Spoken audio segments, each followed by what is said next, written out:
నెల్లూరు జిల్లా ఇందుకూరుపేట మండలం జంగంవారి దొరువు గ్రామంలో ఇంటింటికి మన ప్రభుత్వం కార్యక్రమం అట్టహాసంగా జరిగింది.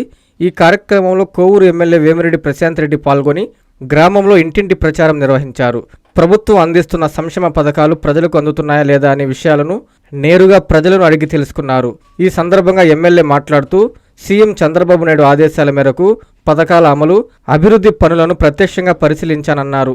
జంగంవారి దొరువులో పెండింగ్లో ఉన్న హౌసింగ్ కాలనీ సమస్యపై స్పందిస్తూ 42 ఇళ్లు మంజూరయ్యాయని, మరో నెల రోజుల్లో పంపిణీ పూర్తి చేస్తామని హామీ ఇచ్చారు. శ్మశాన వాటికకు వెళ్లే రహదారి సమస్యను పరిశీలించి రెవెన్యూ అధికారులతో మాట్లాడి వెంటనే పరిష్కరిస్తామని చెప్పారు. గ్రామంలో డ్రైనేజీ వ్యవస్థతో పాటు లింకు రోడ్డు నిర్మాణ పనులను చేపడతామన్నారు.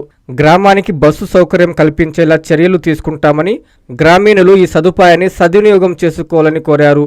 గత 2 ఏళ్లలో గ్రామంలో 42 లక్షల వ్యయంతో విద్యుత్ రంగానికి సంబంధించి చేపట్టిన పనుల వివరాలను ఈ సందర్భంగా ఎమ్మెల్యే వెల్లడించారు. ఈ కార్యక్రమంలో సీనియర్ పార్టీ నాయకులు దువ్వూరు కళ్యాణ్ రెడ్డి, ఏకొల్లు పవన్ రెడ్డి, కార్యకర్తలు, పార్టీ అభిమానులు తదితరులు పాల్గొన్నారు. ఈ గ్రామంలో మనం ఎలక్షన్ ముందు కూడా ఇంత దూరం వచ్చినట్టు నాకు కనపడలేదు. అన్నోళ్లే కష్టపడి మొత్తం ఇక్కడ మనకి మెజార్టీ తీసుకురావడం జరిగింది. ఈరోజు వీళ్ళకి కనీసం కొన్ని పనులన్నా చేసి ఈ గ్రామానికి రావాలనుకున్నాం. అందులో భాగంగానే మన 2 ఏళ్ల నమ్మకం, సంక్షేమం, అభివృద్ధి అని మన ముఖ్యమంత్రి చంద్రబాబు నాయుడు గారు మమ్మల్ని అందరినీ ఇంటింటికి వెళ్ళి ఆల్రెడీ మనం ఇస్తున్న సంక్షేమ పథకాలు అందరికీ అందుతున్నాయా, అభివృద్ధి గ్రామాల్లో జరుగుతుందా, ఇంకా మిగిలి ఉన్న సమస్యలు ఏమన్నా ఉంటే అవి కనుక్కొని రాండి, ఇంకా మనకి 3 సంవత్సరాలు ఉంది, ఇవి కొంచెం కొంచెం చేసుకుంటూ వెళ్తాము అని చెప్పి ఎమ్మెల్యేలు కానీ, బూత్ ఇన్ఛార్జీలు కానీ, క్లస్టర్ ఇన్ఛార్జీలు కానీ, కన్వీనర్లు కానీ, కో కన్వీనర్లు కానీ, మండల పార్టీ అధ్యక్షులు కానీ, గ్రామ స్థాయి నాయకులు కానీ అందరినీ కలిపి అసలు ప్రజలకి, సామాన్య ప్రజలకి ఏం అవసరాలు ఉన్నాయో కనుక్కొని రమ్మని చెప్పిన ఒక ప్రచారంగా ఈరోజు ఈ గ్రామాల్లో తిరుగుతుంటే నాకు ఇది అనిపిస్తుంది. ఎందుకంటే మనం వచ్చాం, అడిగాం, వాళ్ళు చెప్తున్నారు, అమ్మ మాకు ఎంతమంది పిల్లలు ఉంటే అంతమందికి తల్లికి వందనం వచ్చిందని చెప్పారు, పెన్షన్ 4000 వచ్చిందని చెప్పారు, అలాగే అన్నదాత సుఖీభావ వచ్చిందని చెప్పారు. కానీ కొంతమందికి ఇక్కడ కాలనీలు కావాలని అడగడం జరిగింది. ఆ కాలనీలు కూడా గ్రామానికి కూడా ఆల్రెడీ శాంక్షన్ చేస్తున్నాం, ఇంకొక నెల రోజుల్లో అవి ఇస్తాం అని చెప్పి మనం చెప్పడం జరిగింది. ఎందుకంటే ఆ కాలనీ కోసం ఎదురు చూసే వాళ్ళకి అది ఎప్పుడు వస్తుందో వాళ్ళకి తెలీదు.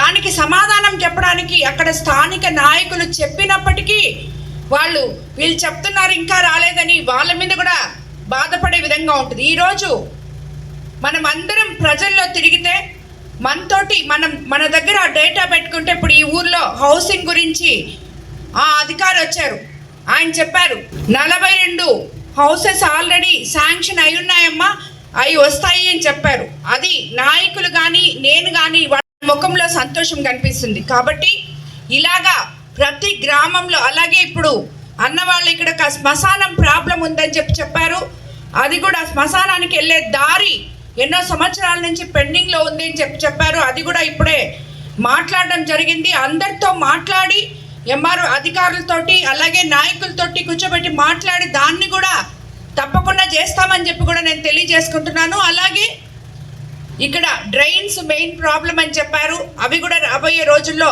తప్పకుండా మీకు చేస్తానని చెప్పి తెలియజేసుకుంటూ, మనకి ఇప్పుడు వరకు రోడ్డు కూడా, లింక్ రోడ్డు కూడా ఒకటి అడిగారు. ఇప్పుడు మనం అక్కడి నుంచి ఇక్కడికి వచ్చేటప్పుడు నేను ఇప్పుడే చూసాను, ఆ రోడ్డు చాలా అసలు బాగాలేదు. దాన్ని కూడా ఏదో ఒక దాంట్లో వచ్చే రోజుల్లో ఆ రోడ్డు పెట్టిస్తామని చెప్పి తెలియజేసుకుంటాను. అలాగే మహిళలు ఇక్కడ బస్సు మా ఊరు దాకా రావడం లేదమ్మా అని అడిగారు, అది కూడా తప్పకుండా మీకు ఏర్పాటు చేసే విధంగా మాట్లాడతానని చెప్పి కూడా మీకు అందరికీ తెలియజేసుకోండి. కానీ బస్సు వచ్చినాక మీరు ఎక్కకుండా ఉన్నారనుకో అది కరెక్ట్ కాదు. ఒకరిద్దరు కాదు, అందరూ ఆటోలు ఎక్కేసి వెళ్ళిపోయి, బైకులు ఎక్కేసి వెళ్ళిపోయి బస్సు ఎక్కకపోతే అది వచ్చి వేస్ట్ అయిపోద్ది. సరేనా? బస్సు అడిగారు, చెప్తాను, బస్సు ఎక్కాలి మీరు అందరూ. Narayana educational institutions Nellore. NEET 2025లో కేవలం నెల్లూరు నారాయణ మెడికల్ అకాడమీ నుండి జాతీయ స్థాయి ఓపెన్ కేటగిరీలో 1000 లోపు 9 ర్యాంకులు సాధించడంతో పాటు 397కు పైగా మెడికల్ సీట్లు సాధించి మరే ఇతర విద్యా సంస్థలు అందించలేని ఉత్తమ ఫలితాలు అందిపుచ్చుకున్నారు.